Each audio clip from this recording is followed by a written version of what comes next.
বাংলাদেশে তদারকি সরকারের প্রধান উপদেষ্টার বাড়ির সামনে অবস্থান। মাঝরাতে মোহাম্মদ ইউনূসের বাসভবনের সামনে অবস্থানে ছাত্র নেতারা।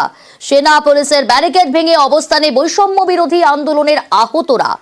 চিকিৎসা, পুনর্বাসন ও রাষ্ট্রীয় স্বীকৃতির দাবিতে শনিবার থেকে বিক্ষোভে জুলাই আন্দোলনে আহতরা। গতকাল দিনভর মিরপুরে পথ অবরোধ চলে। স্বীকৃতি না হয় আত্মহত্যা, এই স্লোগান তুলেই চলে বিক্ষোভ। রাতে তাদের দাবি নিয়ে মোহাম্মদ ইউনূসের বাড়ি যমুনার দিকেই রওনা হন তারা।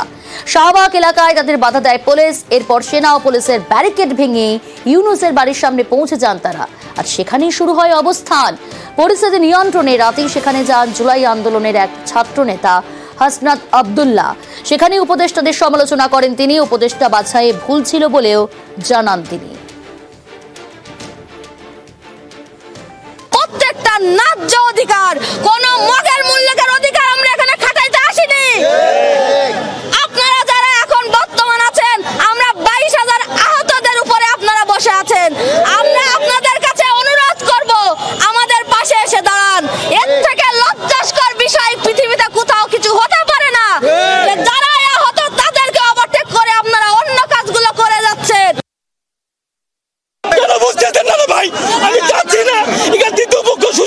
আমাদের মিছিলে কিছু অতর্কিত লোক ঢুকে গেছে, আমাদের এমআইএস আছে, আমাদেরকে আলাদা করেন, আর যাদের এমআইএস নাই তাদেরকে আলাদা করেন। এরা মোবাইলের মাধ্যমে মনে করেন অনেক কিছু কইরা, অনেক কিছু পাইয়া এরা মনে করেন এই জায়গায় আয়া এখন লাস্ট পর্যন্ত একটা গ্যাঞ্জাম সৃষ্টি করে দিচ্ছে। আমাদের এক ভাইকে লাথি মারছে এবং সে বলতেছে ভুয়া ভুয়া স্লোগান দিচ্ছে। দেখছেন, তাহলে আমরা কি ভুয়া? দুই কমিটি আসলে একমত হতে না পেরে সম্ভবত এখানে ধস্তাধস্তি হয়ে গেছে।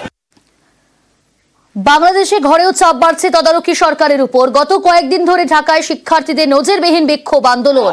গত কয়েকদিন ধরে নানা দাবিতে তদারকি সরকারের বিরোধিতা। একাধিক দাবিতে ঢাকা জুড়ে বিক্ষোভ আন্দোলন। শিক্ষার্থীদের ত্রিমুখী আন্দোলনে জেরবার তদারকি সরকার। তারই মধ্যে স্বরাষ্ট্র উপদেষ্টার পদত্যাগের দাবি। জুলাই আন্দোলনে বিচারে ব্যর্থতার অভিযোগ। পদত্যাগের দাবি তুলেছে ইনকিলাব মঞ্চ নামে একটি সংগঠন। স্বরাষ্ট্র উপদেষ্টা জাহাঙ্গীর আলমকে লাল ছুরি দেখিয়ে চলে বিক্ষোভ। 20 ফেব্রুয়ারির মধ্যে বিচারের রূপরেখা ঘোষণা না হলে আরো বড় আন্দোলনের হুঁশিয়ারি।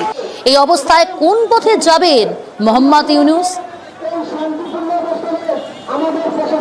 যদি সরকার 20 ফেব্রুয়ারির মধ্যে বিচারের রূপরেখা ঘোষণা না করে, আমাদের সাথে শত শত শহীদ পরিবারের কথা হয়েছে, সরকার সামাল দিতে পারবে না। এই জন্য বলেছি 20 ফেব্রুয়ারির মধ্যে তারা যদি রূপরেখা না দেয়, 21 ফেব্রুয়ারি শত শত শহীদ পরিবার এবং আহতদেরকে সাথে নিয়ে ইন্টারিম, সুশীল, আর্মি, নেভি এই আওয়ামী সরকারের বিরুদ্ধে আমরা সর্বাত্মক আন্দোলনের ঘোষণা করব। আমাদেরকে সচিবালয়ে নিয়ে যান, চুরি স্বরাষ্ট্র উপদেষ্টার কাছে পৌঁছে দেন, আর নইলে আমাদেরকে এখন পিটান। এই ছাড়া আর কোন অপশন আছে? এই সুশীল জাউরমির অংশ হিসেবে তাদের তো নিয়ে বান্ধিছি লাল চুরি, কথা না শুনলে লইয়ে যাবো লাল শাড়ি। যে উপদেষ্টা বৌরে নিয়া ইন্ডিয়ান এম্বাসিতে যায়, তাদের তো কেনাকাটার সময় হয় না, তাদের কেনাকাটাও তো আমাদের করিয়ে দেওয়া লাগবে। বিচার শুরু করো, নইলে চেয়ার ছাইরা ছায়ানাটে গিয়া গান গাওয়া শুরু করো। কারণ দুইটা, দূর থেকে লাল কালার বেশি দেখা যায়। স্বরাষ্ট্র উপদেষ্টা তো বৃদ্ধ মানুষ, দূর থেকে অন্য কালার দেখবে না।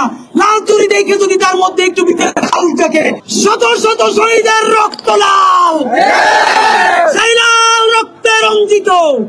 যেহেতু পতাকায় ওনাদের হয় না, সেই লাল রক্তে রঞ্জিত চুরিতে যদি ওনাদের হয়, তাই ওনাদের জন্য চুরি নিয়ে এসেছি।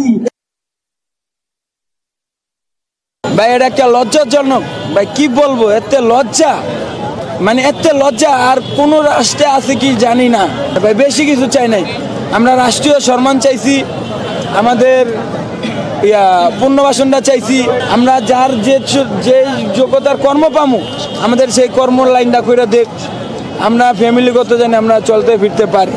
আমরা কি আহত না? আমরা কি যুদ্ধ করি নাই?